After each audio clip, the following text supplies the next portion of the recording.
Morning mga kagenggeng. Luto na naman si Genggeng. Sinigang na baboy naman. Ayan guys. Hindi ko na na-video yung pagpiprepare. Nakakalimutan ni Genggeng. Ito, kangkong lang halo na. Ayan guys.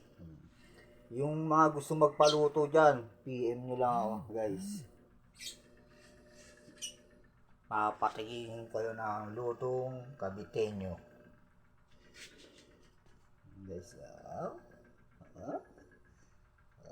sarap-sarap naman yan, guys. Sinigang na baboy, guys. Pampabata. Gamot sa high blood. Mga gustong umorder dyan, mag-PM lang kayo.